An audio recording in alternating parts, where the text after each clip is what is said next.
Hello and welcome to NDTV Profit. You're watching this SME IPO Adda, and my company's focus is the retail.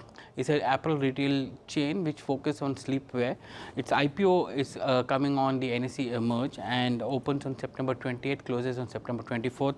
Price between 124 to 131 rupees per share. The company is raising nearly 65 crores, and that gives the company a valuation of little over 245 crores at the upper end of the price band. And joining me today is Hitesh Ruparelia, who is the chairman and managing director of the company. Mr. Ruparelia, thank you very much for joining us on NDTV Profit. To begin with, sir, give us an idea of your business model. What does your company do, and how big is the expansion plan or the fundraise which you are going to use for? Uh, Very good morning, Sajid. I'm excited to talk about my company and the category. So before I start talking about Sweet Dreams as a sleepwear brand, I would talk about sleepwear as a category. Sleepwear as a category is an emerging category, and the biggest competitor that we have in sleepwear is the old clothes. People are into habit of using old clothes to sleep, but with Gen Next and the millennial generations, they are wanting to have a attire which is specially crafted for sleep time. So our play area starts from 8 p.m. in the evening to 8 a.m. in the morning. So we have a time share of about 50 to 70% in a family in terms of clothing them during this time. Sleepwear per se, as I said, the biggest competitor is old clothes, and then there are a lot many apparel brands which also have one, two, three article which are core sleepwear. So, एक pajama हो गया, एक t-shirt हो गया, and they wear it to sleep. So this is also a large community, but there is no single brand which is focusing completely on sleepwear like Sweet Dreams.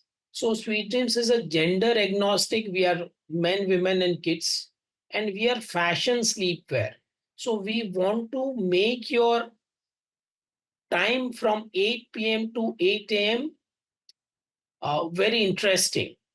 Uh, if you look from consumer perspective, during these 12 hours, consumers have several different emotions. The largest emotion being rest, followed by sensuousness, followed by socializing with family and friends, and at times having fun doing pajama parties.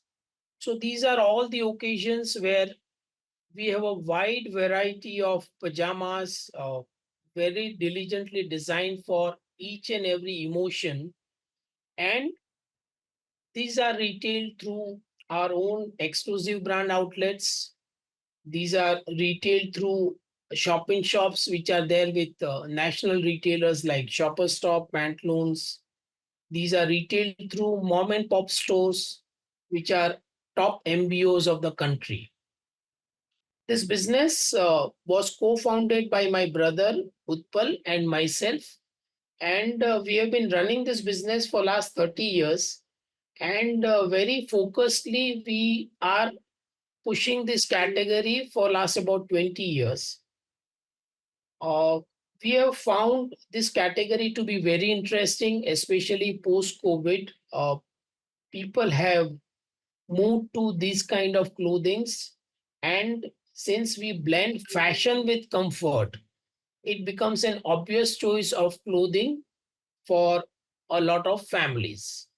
What we have seen post COVID is that the at leisure market has also expanded and exploded in that sense. Are you also getting into the at leisure market? So we have all the brands have some articles which are catering to sleep requirements. We do have a small line of athleisure for our customers, but largely we are sleep focused and focused on the family aspect of sleepwear in the fashion domain. You're raising 65 crores, sir. Can you give us an idea of how you're going to spend this money? So as we speak, we have 34 operational stores at airports and leading malls in the country. Uh, the business model has been very well accepted by consumers, and we plan to open 65 more stores uh, in the coming by 2026 year end. Okay, and so you're going to use how much? Roughly 16 odd crores for that. Yeah, so for opening a retail store, we need two kinds of capital. One is the capex, and second is the working capital. So, as part of the capex, we'll be using about 16 crores for expanding our EBOs Hmm. and doing the interiors and furnishing of the stores. Uh, just to get a clarification, within the EBOs, you have company operated and company owned. Then you have company owned and franchise operated and franchise owned and franchise operated. Which is a segment that you're getting into more as part of your expansion? Because So, current you're going to double your stores in the next 1.5 2 years. yes. So, what we have done is we have tested this business model across FOFO, COFO, and COCO models. And we have realized that the store performance across T1, T2, T3 cities, it's almost similar. So this category is universal in nature and very well accepted across all the cities. Uh, we at the moment have largest number of stores in COFO model, that is company owned franchisee operated, where we co-partner with franchisee for investment and also use their local presence for management of staff and operations of the store. However, going forward, we plan to do more of COCO stores because we have seen that COCO stores are highly profitable as compared to COFO stores, because in a COFO store, as against investment, we also share some of our profits with franchisee. So going forward, our focus is going to be on COCO store. What is the normal timeline for break even of a cocoa store for you? So generally, 95% of our stores that we have opened so far has been breaking even from the first month itself. Okay, and you see that happening for the remaining 30 odd stores that you're going to open in the next 1 to 2 years. Yeah, the next 65 stores that we plan to open, we would have a similar trajectory because our due diligence of selecting a property is very stringent, and we are getting placed at the highest visible spots and best retail space. Give me a sense of your margin profile, because for FY24 it was around 8.5%, and that's gone up from the previous financial year. But Yeah. going into the next year, as you expand into various store format, and you have a capex coming up, what is the kind of margin profile that we can look at?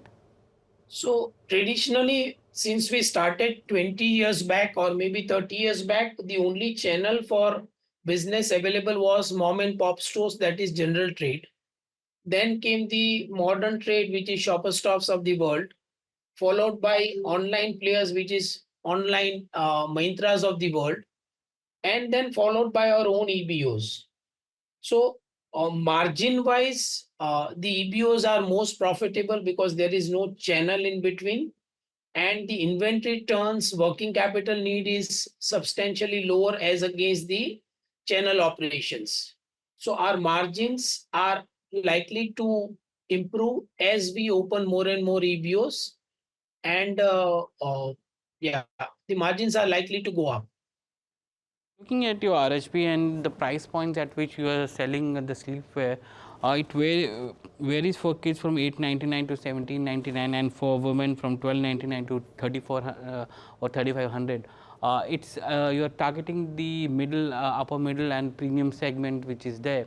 Do you see enough demand coming in for this at this price point? And are you looking at venturing into tier 2, tier 3 cities as well? So we want to be a category leader in sleepwear, and we are going to lead the category by offering fashionable sleepwear. Of course, we will have laddering of pricing. So we will have offerings which are affordable for a middle class family, but that wouldn't restrict us for taking up the price points for highly fashionable products. Uh, Give me a sense of your source, customers, because I was looking at the customer base which you have, and top 5 customers accounted for 30% odd. So who are these top 5 customers? So, as I said, we are a largely trade-based company as of now. 65% of our business is coming out of general trade, which is likely to change over next couple of years' time because our current contribution from EBO is around 7%, which we are likely to take up to 30% over next 2 years. So the top 5 customers that we have said are largely are distributors and some of the large retail chains like Shopper Stop, Chunmun of the world. What about online, trade? You have nearly Online, 17% coming in from online as of now. yes, that's right. So pre-COVID, we were about 2% online contribution. Post-COVID, we have improved to about 17%. That's again direct to consumer channel. And our biggest partner in this is Myntra as of now. Okay. Uh, Give me a sense of your manufacturing as well, because you're currently doing a lot of stuff through job work. How are you planning to expand your manufacturing base as you expand or bring in additional 65 stores? So traditionally, we started as a manufacturing and marketing brand, but since last 10 years, we have realized that manufacturing is not an opportunity for sweet dreams. So we have started slowly moving towards outsourcing.